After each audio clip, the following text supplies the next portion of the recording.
के संकल्प के साथ सरकार आगे बढ़ी थी। मुझे याद है 2017 में बेसिक शिक्षा परिषद में केवल 36% विद्यालय ही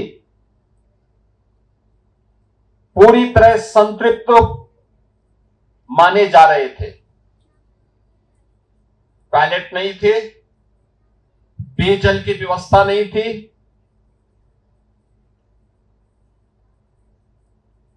फर्नीचर नहीं थे, लाइब्रेरी नहीं थी, मिड डे मील के लिए अलग से व्यवस्था नहीं थी,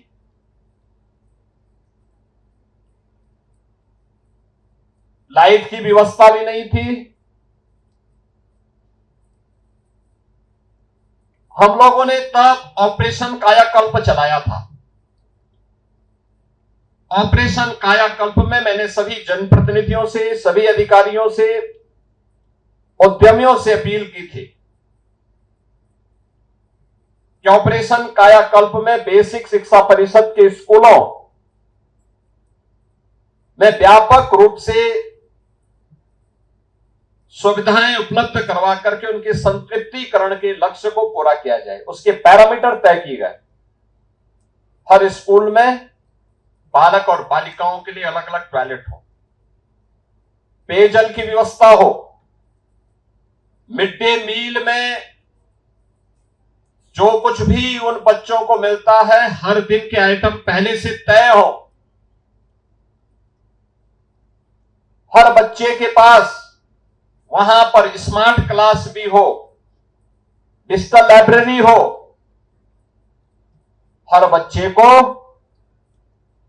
हम सरकार की ओर से यूनिफॉर्म दे सकें, बैग दे सकें, बुक्स दे सकें, सभी प्रकार की सुविधाओं से आच्छादित कर सकें।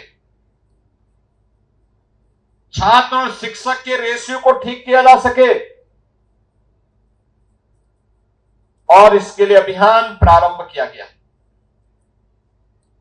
मुझे बताते हुए प्रसन्नता है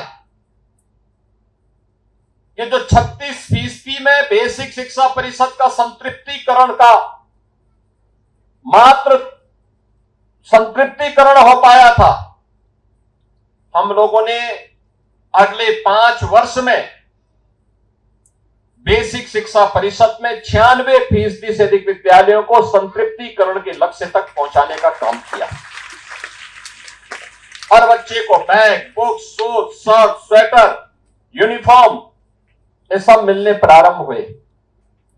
परिणाम था नामांकन बढ़ा और आज पिछले 9 वर्ष में 60 लाख से अतिरिक्त बच्चे बेसिक शिक्षा परिषद में पढ़े और ड्रॉप आउट रेट इन सभी सुविधाओं के कारण जो पहले 19-20% था घट करके आज 3 से 4% तक रह गया है। लेकिन मेरा मानना है एक स्वस्थ समाज के लिए कोई भी बच्चा स्कूल में जाने से वंचित न रहे। अगर कोई बच्चा शिक्षा से वंचित है और केवल परिवार की क्षति नहीं है, समाज की भी है, राष्ट्र की भी है। क्योंकि यही लोग, यही बच्चे आगे बढ़ेंगे। इन्हीं को समाज के अलग अलग क्षेत्र में नेतृत्व देना है। ये मंच पर जितने भी नेता बैठे हैं, मंत्री बैठे हैं, सांसद, पूर्व सांसद या अधिकारी शिक्षा विभाग के या प्रशासन के, पुलिस के जो अधिकारी हैं, ये भी कभी छात्र थे। ये भी कभी छात्र थे। जो आपके शिक्षक हैं ये भी कभी छात्र थे। इन्होंने पढ़ाई की, आज वे उस स्तर पर पहुंचे। ये बच्चे पढ़ेंगे तब अलग अलग क्षेत्र में जाएंगे। कोई उद्यमी बनेगा, कोई कारीगर बनेगा, कोई चिकित्सक बनेगा, कोई इंजीनियर बनेगा, कोई राजनेता बनेगा, कोई समाज सेवी बनेगा। अगर वह पढ़ा लिखा नहीं है तो समाज की भी और राष्ट्र की वह पूर्ण क्षति करेगा, दिग्भ्रमित हो जाएगा। हमें ऐसे पौध नहीं तैयार करनी है जो समाज को गलत दिशा में लेके जाए, जो राष्ट्र की पूर्ण क्षति करे। हमें ऐसी फौज खड़ी करनी है जो राष्ट्र के कर्तव्यशील नागरिक के रूप में अपने दायित्वों का निर्वहन कर सके। और ये हम सबकी सामूहिक राष्ट्रीय दायित्व बनता है अपने देश के लिए, अपने समाज के लिए और हर परिवार की खुशहाली के लिए। इस दिशा में एक प्रयास ये प्रारंभ हुआ है। मेरी अपील होगी हर समाज के जागरूक नागरिक से, जो भी चाहता है कि हमारा देश खुशहाल हो, विकसित भारत की संकल्पना को हम पूरा करें, उन सबसे मेरी अपील होगी। जो भी चाहता है खुशहाल समाज बने, समृद्ध समाज बने, उन सबसे मेरी अपील होगी। यह दायित्व केवल उन्हीं परिवारों का नहीं है जिन परिवारों में बच्चे हैं। हर व्यक्ति की जिम्मेदारी बनती है, वह राजनेता हो, माननीय सांसद हो, माननीय विधायक हो, पार्षद हो, प्रधान हो, ब्लॉक प्रमुख हो, जिला पंचायत अध्यक्ष हो, प्रशासनिक अधिकारी हो, बेसिक शिक्षा परिषद के अधिकारी हो, शिक्षक हो, अधिवक्ता हो, व्यापारी हो, चिकित्सक हो, कोई भी तबका हो, हर एक का दायित्व बनता है कि हम अपने आसपास इस बात का अवलोकन करें कोई बच्चा स्कूल जाने से वंचित न रहने पाए। हर बच्चे को स्कूल पहुंचाना है, यह हमारा सामाजिक दायित्व भी है और राष्ट्रीय कर्तव्य भी। राष्ट्रीय कर्तव्य जब सामूहिकता के साथ निर्वहन होता है तो राष्ट्र प्रगति के पथ पर अग्रसर होता है।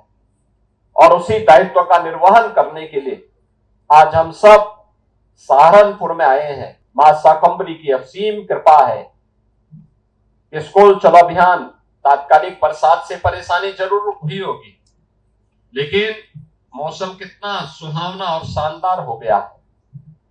जैसे मंचीय कार्यक्रम प्रारंभ हुआ, बरसात बंद हो गई, यानी ये अच्छी शुरुआत है।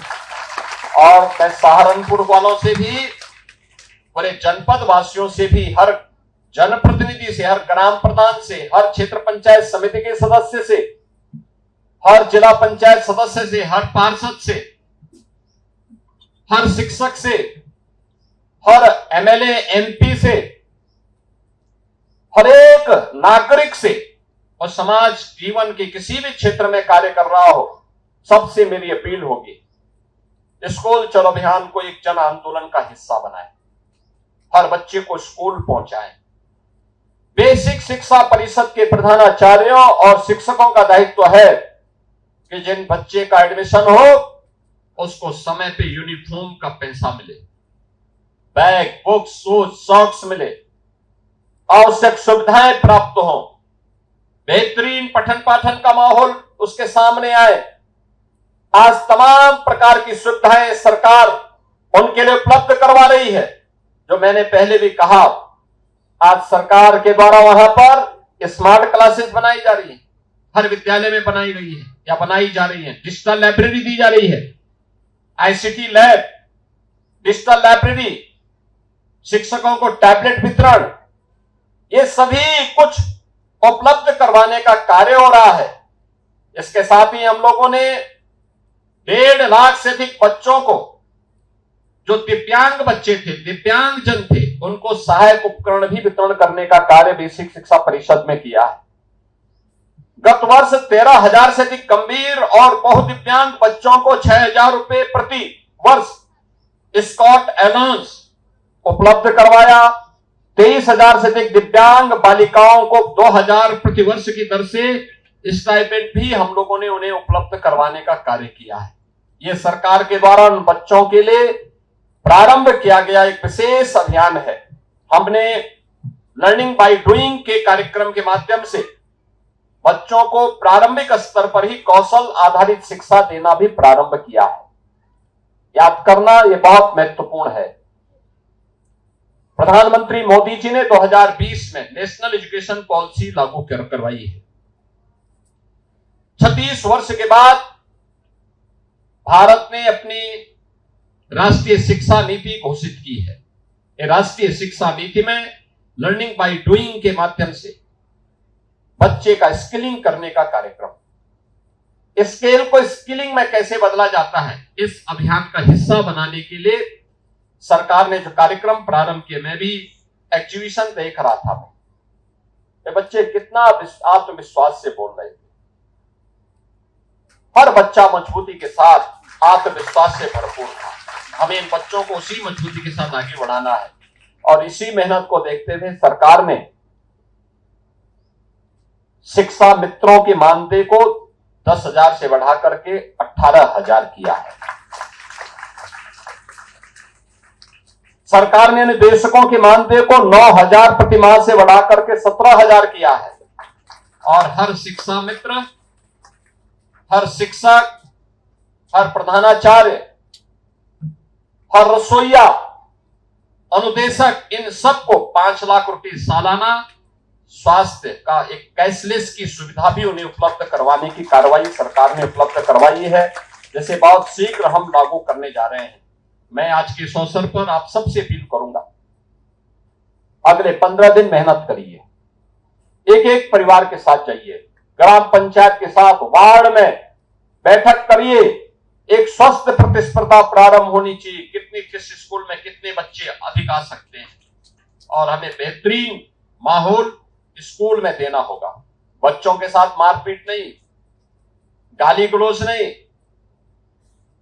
प्यार प्यार में कविताओं के माध्यम से, गानों के माध्यम से उसे सीखने की और छोटे छोटे लोकोक्तियों के माध्यम से, मुहावरों के माध्यम से उन बच्चों को सिखाने की हमें नई पद्धति को जन्म देना होगा। यह उस बच्चे को आसानी से जीवन भर ये शिक्षा याद रहेगी। इस विश्वास के साथ स्कूल चलो अभियान के अवसर पर मैं पूरे बेसिक शिक्षा परिषद के प्रति, सभी उन बच्चों के प्रति जो स्कूल जाने वाले बच्चे हैं, उन सब के प्रति अपनी शुभकामनाएं देता हूं और अभिभावकों से कहूंगा कि अपने बच्चों को स्कूल जरूर भेजें।